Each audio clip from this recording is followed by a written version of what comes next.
नमस्कार प्रिय दर्शकों, स्वागत है आपका हमारे YouTube चैनल। माँ दुर्गा समस्त ऋषियों से कहती है, हे भक्तगणों, जो भी मेरी इस कथा का श्रवण ध्यान पूर्वक करेगा उसके समस्त दुखों का नाश मैं स्वयं करूंगी। जो भी इस कथा का प्रचार करेगा उसके कोटि कोटि पापों का नाश होगा और उसे सुख समृद्धि की प्राप्ति होगी। नमस्कार, आपका स्वागत है। दोस्तों, वैदिक पंचांग के अनुसार शारदीय नवरात्रि की शुरुआत 3 अक्टूबर से हो रही है। यह पर्व जगत जननी आदिशक्ति मां दुर्गा के लिए समर्पित है। दर्शकों, हम कहानी शुरू करें और आप इस वीडियो में खो जाएं। इससे पहले अगर आप हमारे चैनल पर पहली बार आए हैं तो हमारे YouTube चैनल सब्सक्राइब करें। प्रिय दर्शकों, अगर आप भी भगवान श्री कृष्ण को सच्चे दिल से मानते हो तो कमेंट में सच्ची श्रद्धा से जय श्री कृष्ण जरूर लिखें। के लिए समर्पित है। इस दौरान मां दुर्गा के 9 रूपों की पूजा की जाती है।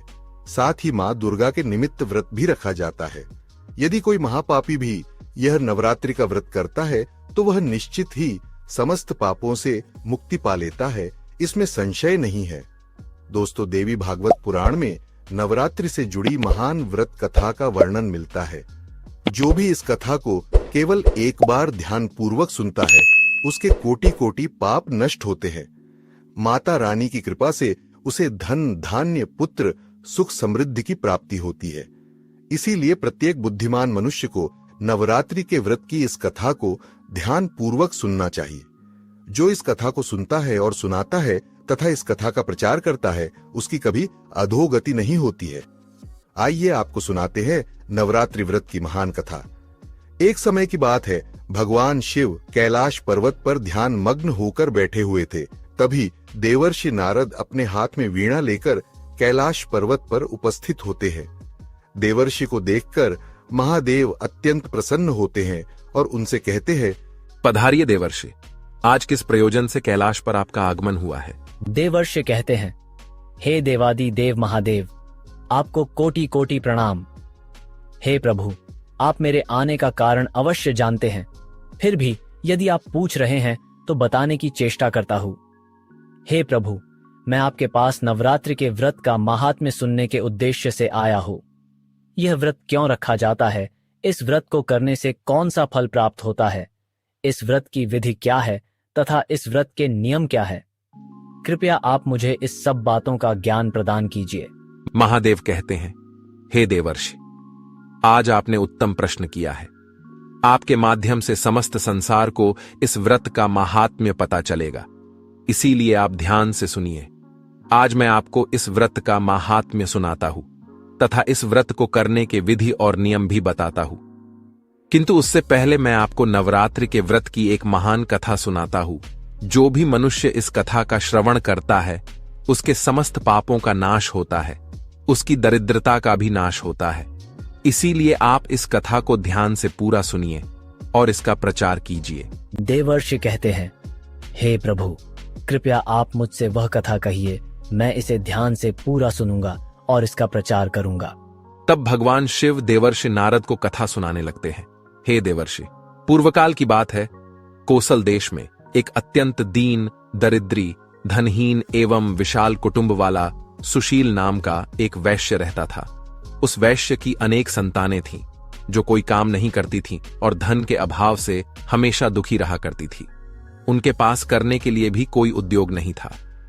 रात्रि में जो कुछ भी खाने को मिल जाता वह वैश्य उसे अपनी संतानों को खिला देता था और जो कुछ भी बच जाता उसी से अपना पेट भर लेता था। पूरा परिवार दिन भर भूखा रहता था और केवल रात्रि को ही कुछ थोड़ा सा अन्न खा लिया करता था। इस प्रकार से वह वैश्य स्वयं भूखा रहकर दूसरों का काम करके अपने परिवार का पालन पोषण कर रहा था। वह वैश्य स्वभाव से अत्यंत निर्मल और सज्जन था। वह धर्मपरायण, शांत, सदाचारी, सत्यवादी, क्रोध न करने वाला, धैर्यवान और अभिमान रहित था।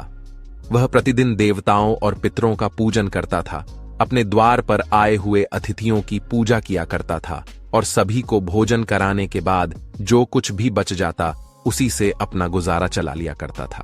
कुछ समय बीतने के बाद एक विद्वान ब्राह्मण उस सुशील नाम के वैश्य के घर पर आया। सुशील ने ब्राह्मण को दान देकर उनका स्वागत सत्कार्य किया तथा उन्हें हाथ जोड़कर प्रणाम करके अत्यंत व्याकुल होकर उस ब्राह्मण से इस प्रकार से कहने लगा, हे ब्राह्मण देवता, यदि आप हमारे अतिथि धर्म से प्रसन्न हैं तो क्या हम आपसे कुछ पूछ सकते हैं? वह ब्राह्मण कहने लगा, हे महात्मा, आपकी चर्चा तो चारों तरफ है कि आप एक महान दानी है। आप अतिथियों का स्वागत प्रेम से करते हैं। इसी कारण से मैं आपके पास आया हूं। कृपया आप संकोच न करते हुए आपकी जो भी शंका हो पूछ लीजिए। तब वह वैश्य कहता है, हे ब्राह्मण देवता, कृपया करके आप मुझे बताइए कि मेरी दरिद्रता का नाश निश्चित रूप से कैसे हो सकता है। इस दरिद्रता के कारण मैं अपने परिवार का पालन पोषण नहीं कर पा रहा हूं।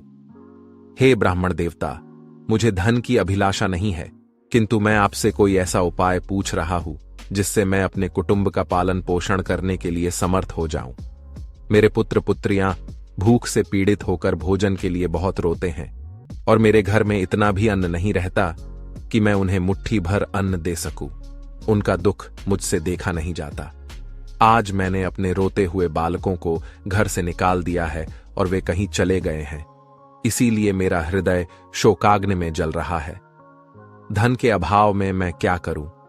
मेरी पुत्री भी विवाह के योग्य हो गई है, किंतु उसका विवाह करने के लिए मेरे पास कुछ भी नहीं है। कन्यादान का समय भी बीता जा रहा है। हे विप्रेंद्र, इसी कारण से मैं चिंतित हूं।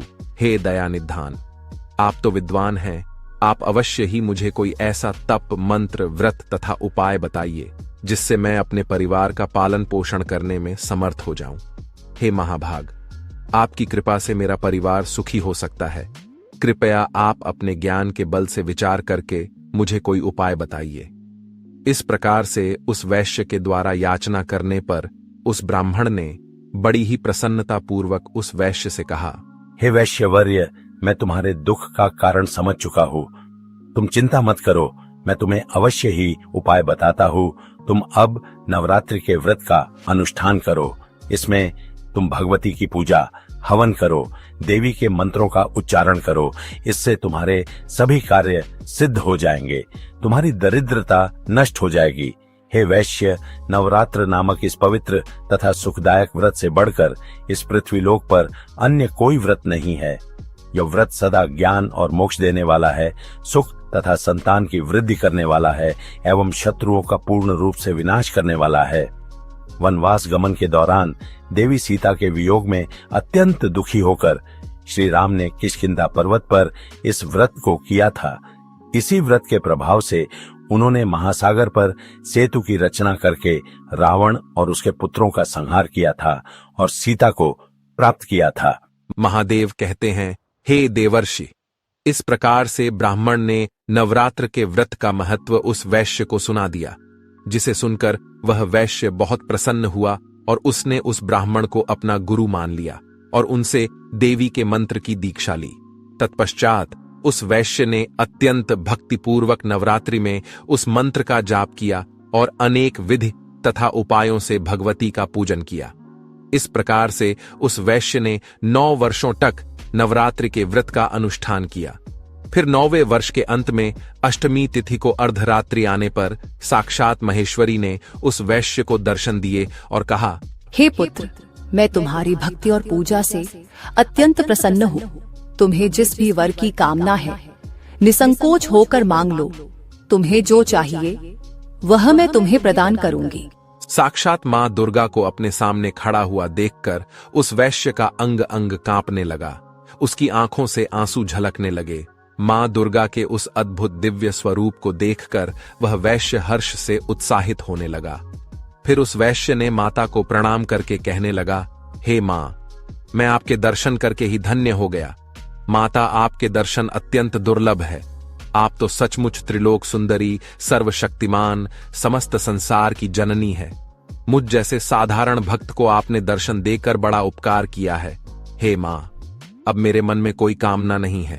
आपके दर्शन से ही मेरे सारे दुख मिट गए हैं। मां, केवल मुझ पर इतनी कृपा कीजिए कि मेरे पुत्र पुत्रियों को पर्याप्त भोजन प्राप्त हो, जिससे उन्हें नित्य भूखा न सोना पड़े। सुशील की विनम्रता और उसकी निराश्रित स्थिति देखकर मां दुर्गा ने मधुर मुस्कान के साथ कहा, हे पुत्र, मैं तुम्हारी सच्ची भक्ति और तुम्हारे तप से प्रसन्न हूँ। तुम्हारी दरिद्रता का अब अंत होगा। तुम्हारा घर धन धान्य से भर जाएगा और तुम्हारे परिवार की सारी समस्याएं समाप्त हो जाएंगी। तुम्हारे बच्चों को भी अच्छा भविष्य मिलेगा और तुम्हारी पुत्री का विवाह भी जल्द ही होगा। तुम्हारी पीढ़ियां सुख और समृद्धि से पूर्ण होंगी। इतना कहकर देवी दुर्गा अंतर्धान हो गईं। उसी क्षण सुशील वैश्य का घर प्रकाश से भर गया और उसकी दरिद्रता समाप्त हो गई। देखते ही देखते उसके छोटे